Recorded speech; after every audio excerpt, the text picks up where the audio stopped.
Hey guys, welcome back to another episode of Jelly Renovations Australia. So today we're in our hallway. What I'm trying to do is put a door in here for the cheapest price possible. What that's going to do is it's going to help with the heating and cooling, dividing the house into two. It's also going to help a lot with sound deadening between the living space and the bedrooms up the back here, which is our biggest problem in this house. So what I've done is I've gone to Bunnings and I've bought this frame pre-cut. It's already got the rebate molded into it, so that's going to make this job a whole lot easier for me. So really all I'm going to have to do with this job is I'm going to have to pack out the walls on the left and the right, and then pretty much just whack this frame in place. Simple as that, and then we'll just fill in the top with something a little bit later on. So let's get started with this. Our first step is going to be marking where we want our door frame to actually sit. So in this case, I'm just going to pull this timber up here, push it hard up against this skirting in the hallway to my left here, and then I can take my measurements off of the timber here and mark it on the skirting. So in my case, I'm going to put it 200mm, which is going to give it a little bit of room so we're not too close to this architrave on my right and this corner on my left, so it's just going to be set back a little bit. And then from here I'm going to mark out how much of my skirting I'm going to actually trim. So I'll bring the camera a bit closer and I'll show you that. Here is my 200 measurement. This is the timber that I'm going to use to pack out the wall. It's an equal thickness to the skirting. I'm going to use these two bits on the side to hide the join between the frame and our packer here. We can take a measurement of how wide that is, 115. I'm going to take 115 out of here. So I'm not actually going to take the skirting out all the way down to the floor. I just need to get this fancy molding cut out of the top and pretty much get it to sit in there at that height there. So ideally a multi-tool would work best to notch this out, but I don't have one. I also want you guys to see that you don't need specialist tools to do jobs like this. Just a simple chisel, it's not even really sharp, and a nice hammer. So I'll hack away at this, and then when we finish, I'll give you a close-up and just show you how it really looks as a finished product.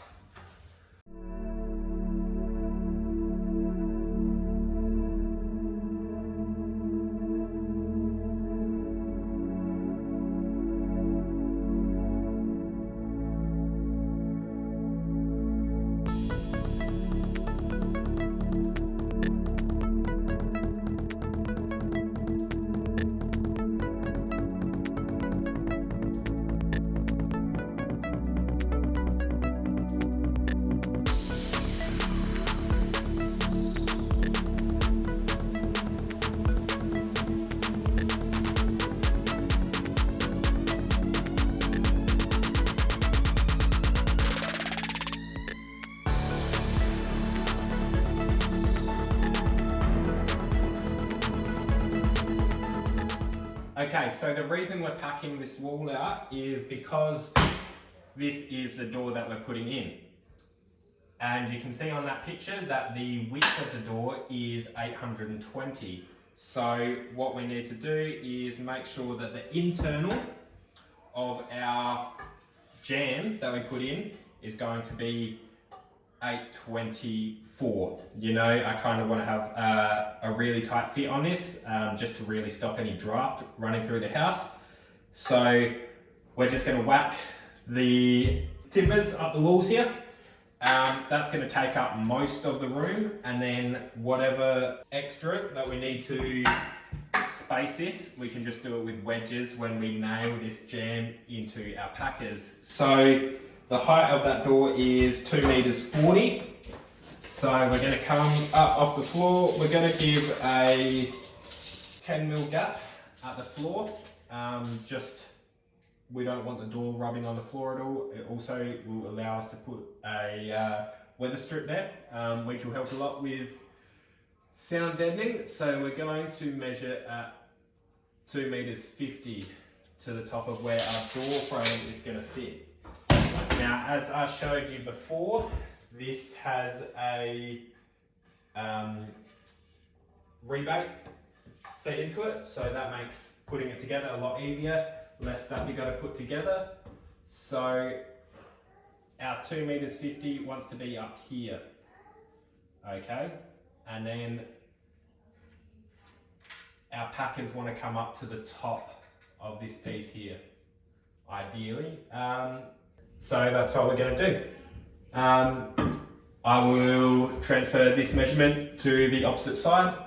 Because the floor might be a little bit out, we just might need to take 2 different measurements for the height of the packers. Once we have those cut, we are going to be using these diner bolts here. Hopefully you can see there that they have a countersunk head with a fillet head drive on them. I like to use these type of diner bolts on this type of installation because the bolt head will actually pull into the timber and just leave it flush on the face. So it makes it a lot easier for installation. I've just cut my 2 packers to size, so I'm just going to sit them into the skirting at the bottom here. I've got my 2 little bits of trim just to use as spacers down the bottom here. So I can set them in place. Now I can level this. Just going to put a mark at the top, one at the bottom, and that'll just make it a bit easier for me to fix this in place instead of having to hold a level against it the whole time. And I'm going to do the same on this side, and then I can fix these 2 pieces in place.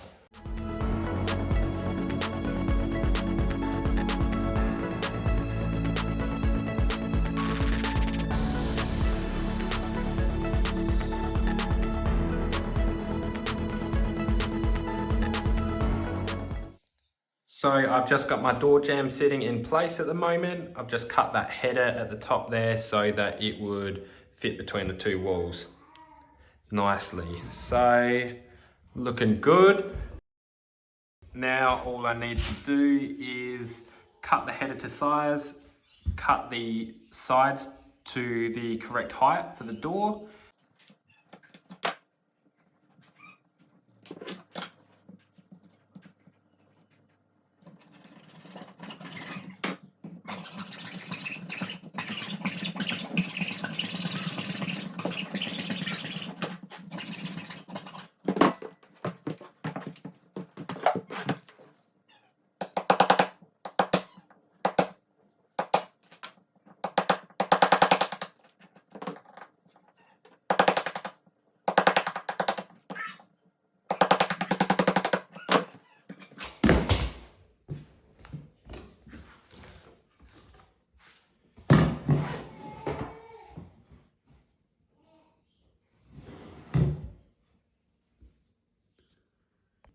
We have just finished trimming this to size and notching out the ends for our side piece to sit on. So essentially these side bits are going to go here, and that will just sit down in there into that recess bit. So all we need to do now is cut our side pieces to the correct length, which is just going to be 19mm down from the top here, as the header piece is going to sit flush with the top of our packers, which is a calculation we worked out earlier.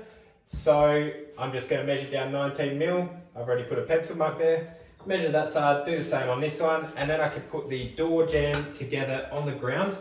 I'll be able to just pull it up into position, and then I can just nail it in place as I see fit, with little packers behind just to make sure that it is tight into the space.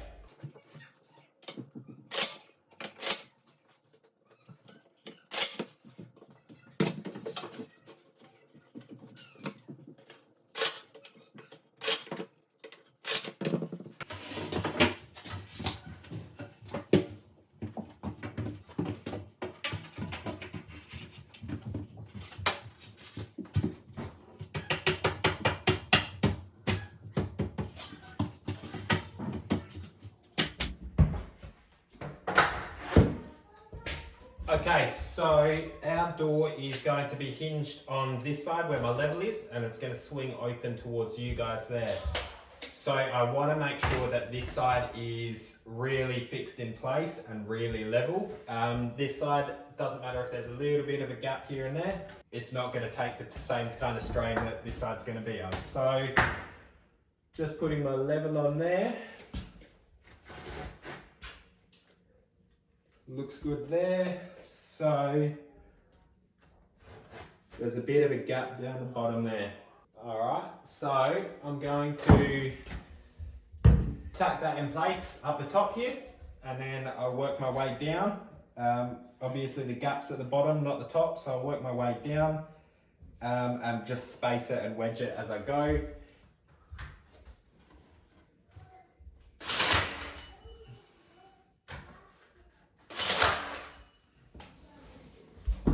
So I've got these little bits of MDF and little chips that I've pulled out. So I'm going to use a bit of this, and I'm just going to slip it all into place.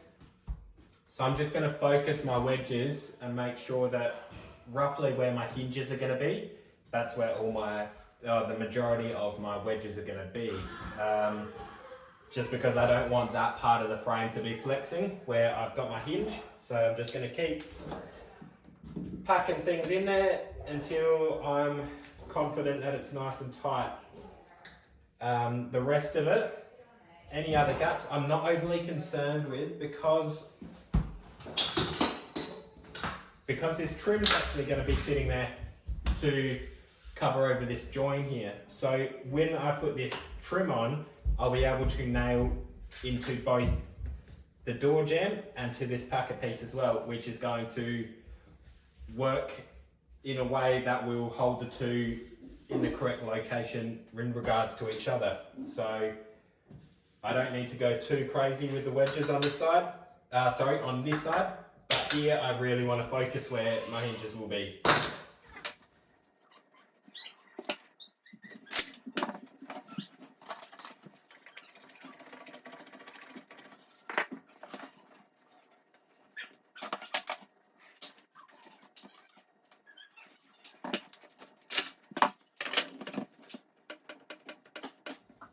And this is our finished door frame with the trim down the sides and the first coat of paint.